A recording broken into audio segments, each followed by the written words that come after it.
Assalamualaikum warahmatullahi wabarakatuh. Perkenalkan, saya Bernis Adwitya dari Prodi Psikologi kelas E. Pada video ini saya akan menjelaskan tentang materi mengenai Pancasila sebagai dasar negara dan Pancasila sebagai pandangan hidup bangsa. Yang pertama, Pancasila sebagai dasar negara.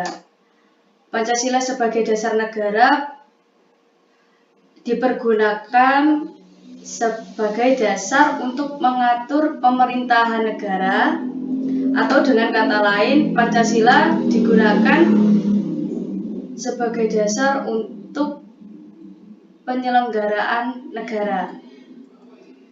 Dalam pengertian ini, Pancasila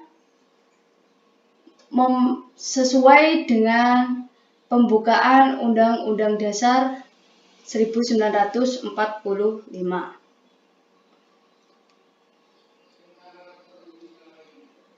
Dari sudut sejarah, Pancasila sebagai dasar negara pertama dikemukakan oleh Insinyur Soekarno-Hatta pada sidang BPUPKI tahun 1945 yang pada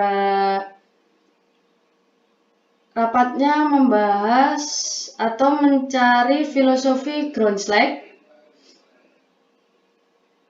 Dari sudut sejarah, Pancasila sebagai dasar negara Indonesia pertama dikemukakan oleh Insinyur Soekarno-Hatta pada sidang BPUPKI tanggal 1 Juni 1945. Pada waktu sidang BPUPKI, rapatnya mencari filosofi Groundslag untuk Indonesia yang merdeka. Maka diputuskanlah Pancasila sebagai dasar nama falsafah negara dan pandangan hidup bangsa Indonesia.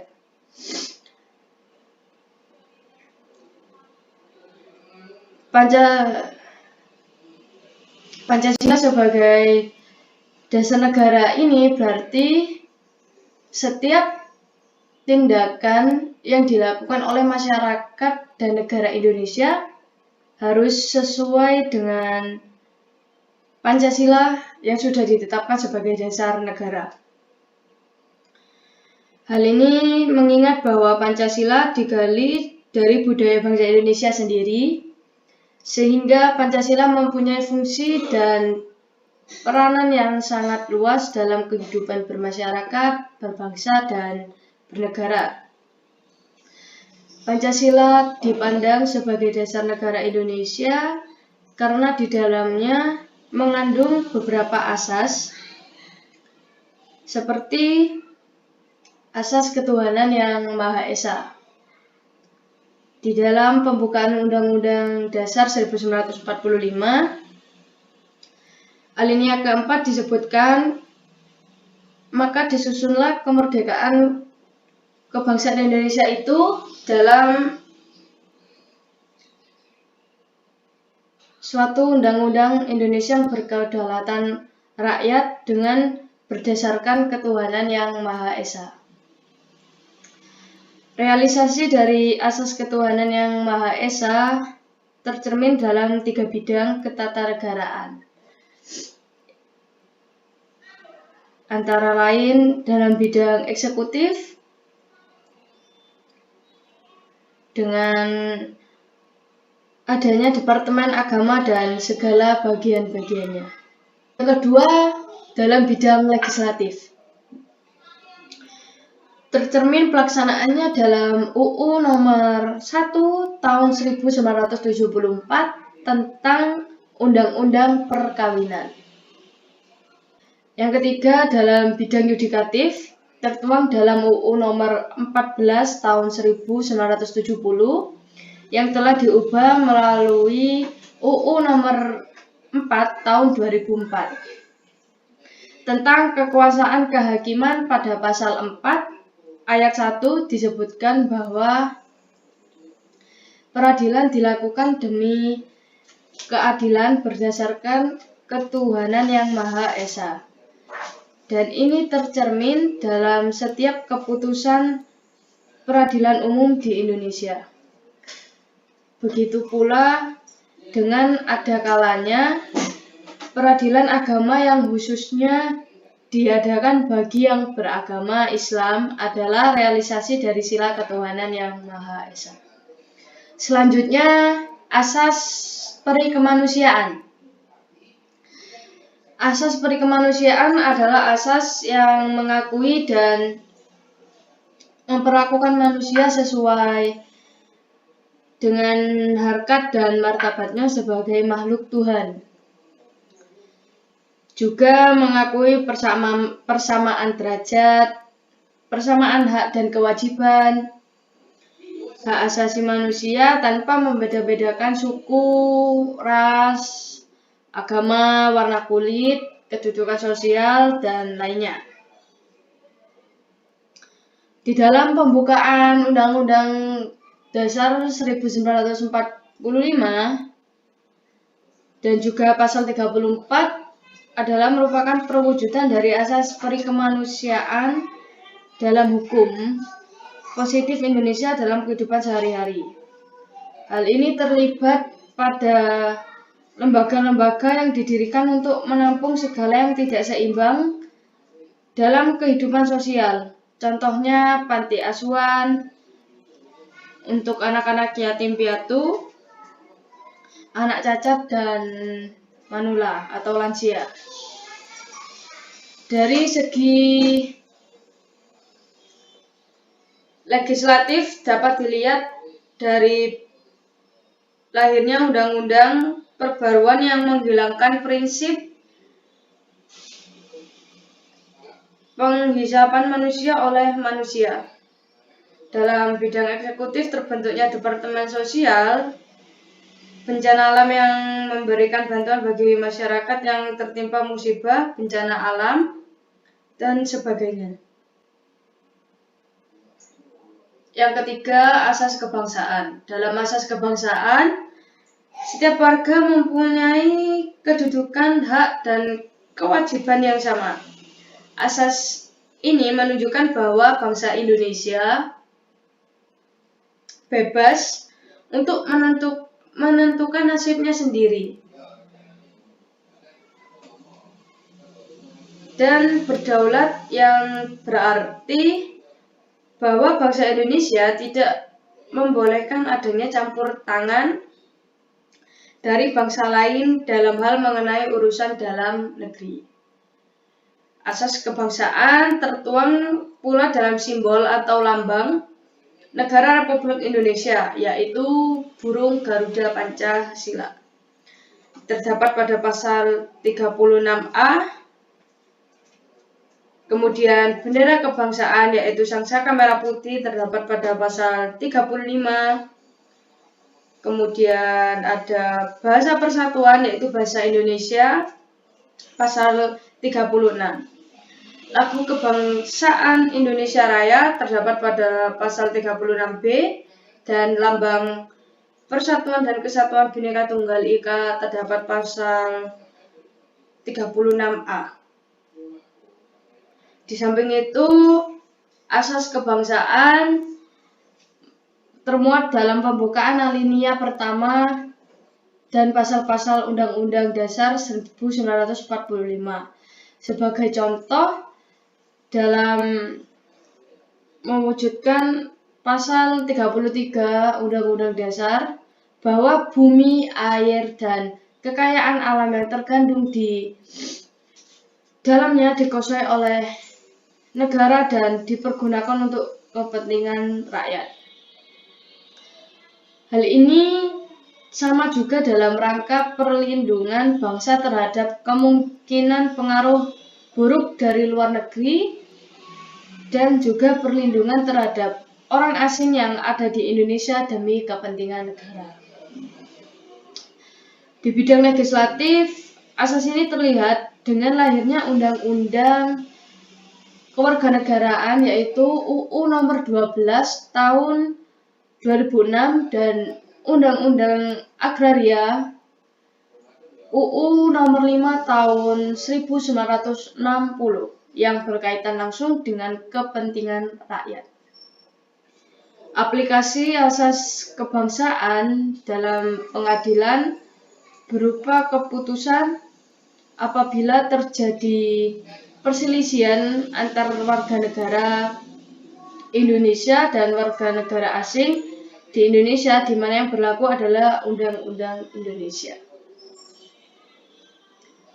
Yang keempat yaitu asas kedaulatan rakyat. Asas kedaulatan rakyat dalam bidang legislatif merupakan perwujudan dari kedaulatan rakyat dan wewenang yang dimiliki DPR.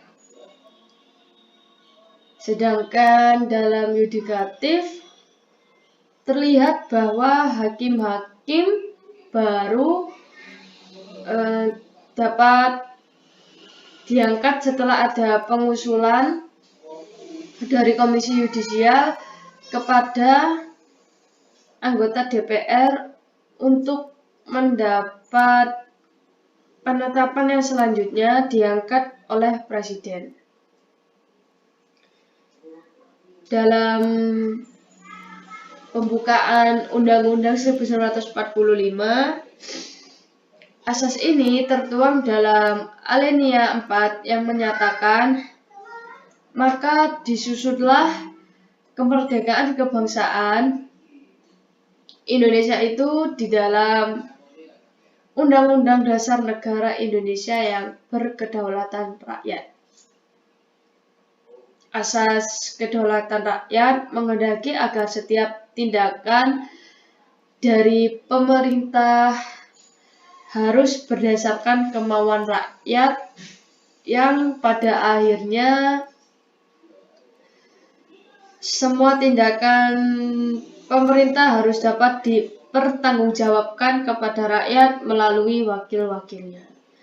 Jadi dengan kata lain, aspirasi rakyat yang sudah disampaikan melalui DPR maupun DPRD itu harus dipenuhi dengan segala pertimbangan. Kemudian penjelmaan dari ketetapan ini dapat dilihat pada persetujuan dari rakyat atas tindakan pemerintah. Itu dapat ditunjukkan bahwa Presiden tidak dapat menetapkan suatu peraturan pemerintah, tetapi terlebih dahulu adanya undang-undang. Artinya tanpa persetujuan rakyat, Presiden tidak dapat menetapkan suatu peraturan pemerintah. Dan akhirnya Presiden harus memberikan pertanggungjawabannya kepada MPR yang merupakan penjelmaan dari rakyat Indonesia yang memegang kedaulatan rakyat.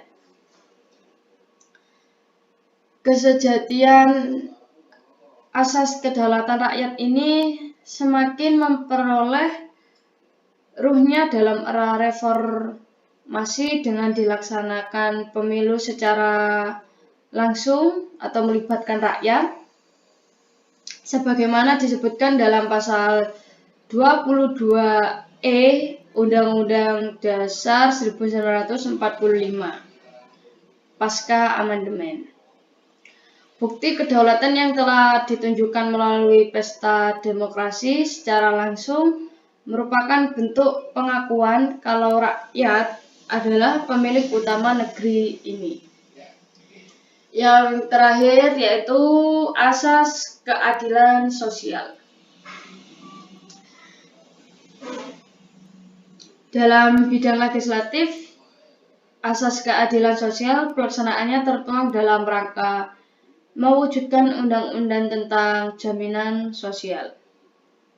Misalnya adanya pusat-pusat industri yang memungkinkan timbulnya perselisihan atau sengketa antara pihak pemimpin dan pihak kaum buruhnya, yang perlu adanya suatu badan yang akan menyelesaikan sengketa itu tidak secara sepihak dan sewenang-wenang, melainkan dengan berpedoman kepada keadilan sosial yang selalu memperhitungkan nasib kaum buruh tersebut.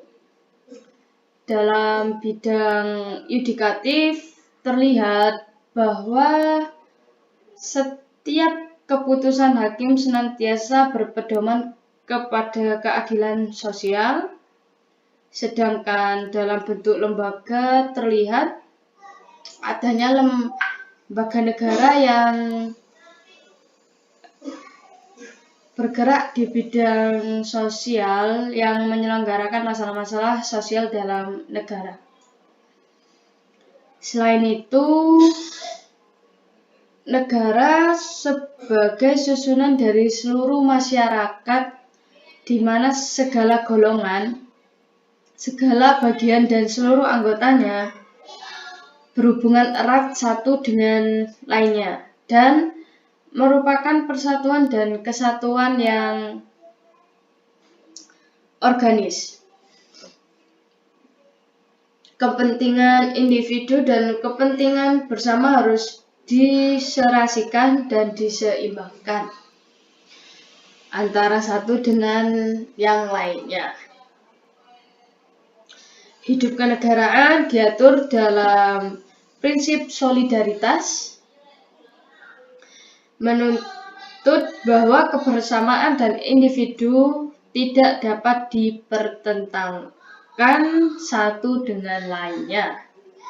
Jadi kita itu hidup bernegara, berbangsa, bermasyarakat harus solid dan saling mendukung antara satu dan lainnya.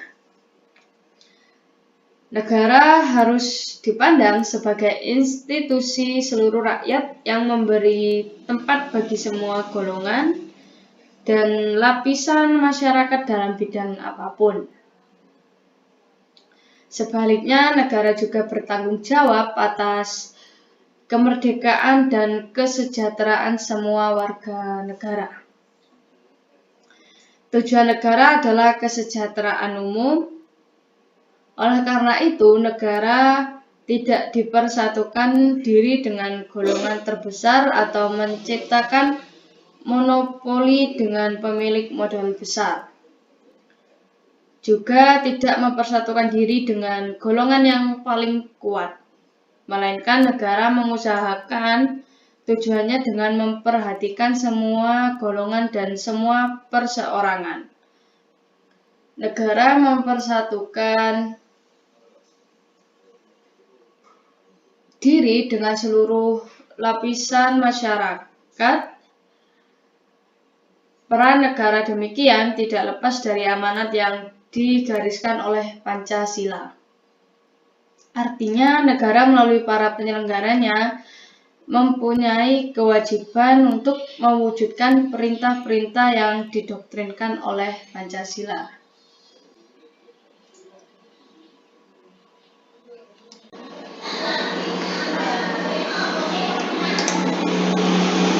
Yang selanjutnya yaitu Pancasila sebagai pandangan hidup bangsa Indonesia. Sudah dijelaskan juga, Pancasila sebagai dasar negara juga berarti Pancasila sebagai pandangan hidup bangsa Indonesia.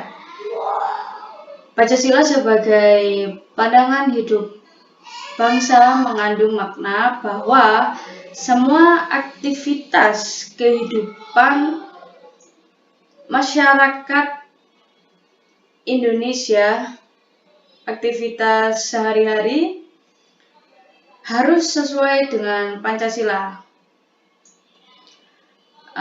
Kemudian adapun fungsi Pancasila sebagai pandangan hidup bangsa Indonesia itu adalah yang pertama, Pancasila dijadikan petunjuk untuk menyelesaikan berbagai permasalahan yang terjadi di kehidupan sehari-hari baik itu permasalahan terjadi di Indonesia atau bahkan di masyarakat yang ada di dunia. Yang kedua, Pancasila bisa menjadi cara untuk menyelesaikan persoalan budaya, sosial, ekonomi, dan politik, agar itu semua bisa menjadikan negara kita sebagai negara yang lebih maju. Kemudian untuk yang ketiga, warga negara Indonesia jadi memiliki acuan untuk membangun dirinya berdasarkan apa yang menjadi cita-cita bangsa, yaitu Indonesia jadi memiliki pedoman untuk melakukan sesuatu yang bisa diacukan, yang bisa menjadi acuan agar juga meraih cita-cita bangsa. Yang keempat, Pancasila sebagai pandangan hidup bisa mempersatukan masyarakat yang memiliki latar belakang yang berbeda-beda.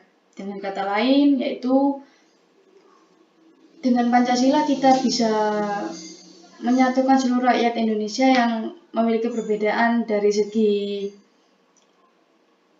ras, budaya, sosial, warna kulit, dan lain sebagainya.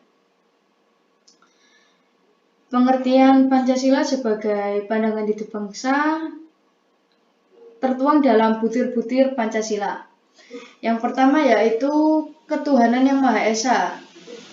Sila pertama ini mengartikan bahwa kita sebagai warga negara Indonesia harus beriman dan bertakwa kepada Tuhan dan percaya adanya Tuhan yang dilakukan sesuai dengan kepercayaan agama masing-masing. Oleh karena itu, makna dari sila ini juga berarti kita perlu saling menghormati antar umat beragama, sehingga terciptakan kehidupan yang rukun antar masyarakat. Kemudian yang kedua yaitu kemanusiaan yang adil dan beradab.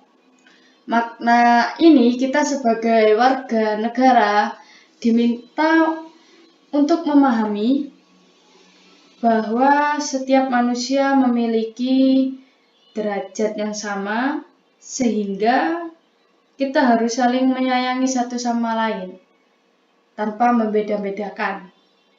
Kita juga harus saling menjaga dan membantu sesama, membela kebenaran dan keadilan, dan bekerja sama untuk kedamaian negara kita. Hal ini juga bisa dikatakan bahwa kita bisa membangun solidaritas yang kuat antar sesama masyarakat demi kehidupan berbangsa, bermasyarakat, dan bernegara. Untuk selanjutnya yaitu Persatuan Indonesia.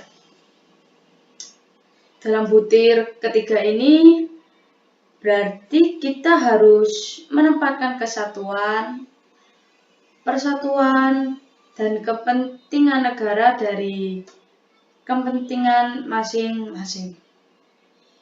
Jadi kepentingan negara itu di atas kepentingan pribadi. Dengan kata lain, kepentingan negara sebagai prioritas daripada kepentingan kita sendiri.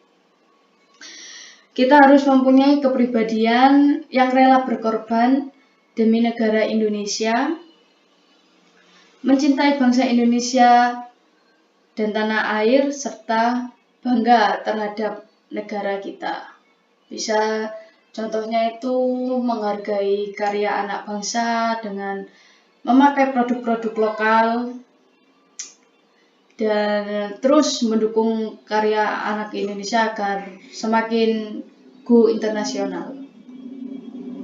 Yang keempat yaitu kerakyatan yang dipimpin oleh hikmat dan kebijaksanaan dalam permusyawaratan perwakilan.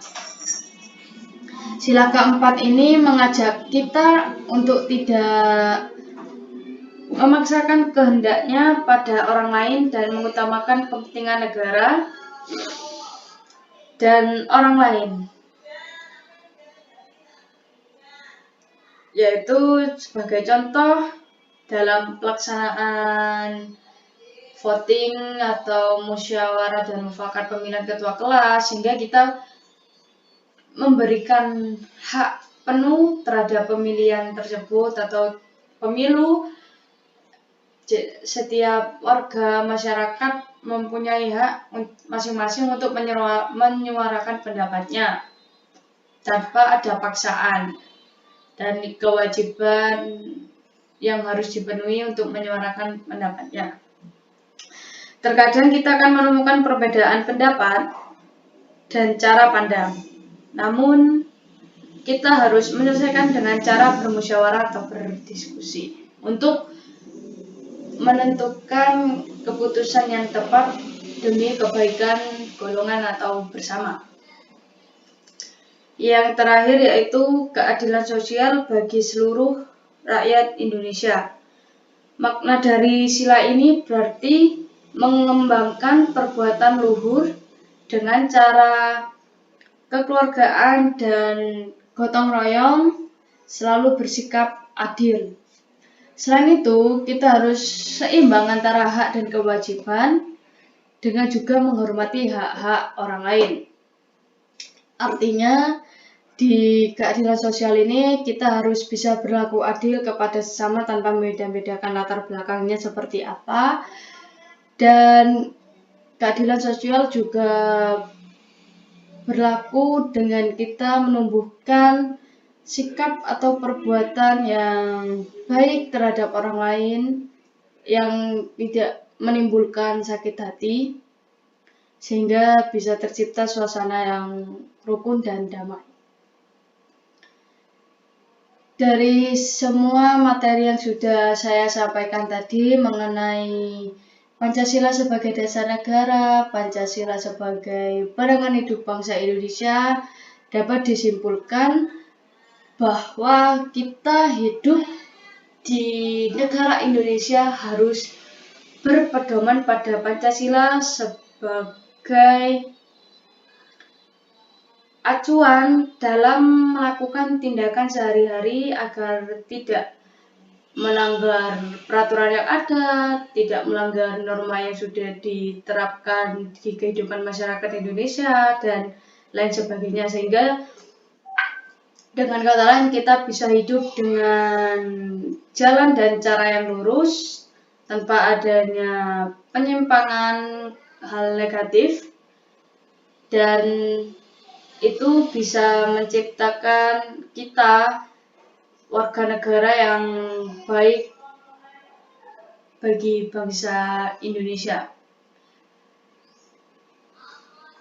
Dan bisa dilihat jika kita berpedoman pada Pancasila, itu menjadikan kita juga merasakan pentingnya Pancasila di kehidupan sehari-hari. Sekian materi yang bisa saya sampaikan. Saya pamit undur diri. Apabila ada kesalahan atau hal yang kurang, bisa dimaklumi dan mohon dimaafkan. Wassalamualaikum warahmatullahi wabarakatuh.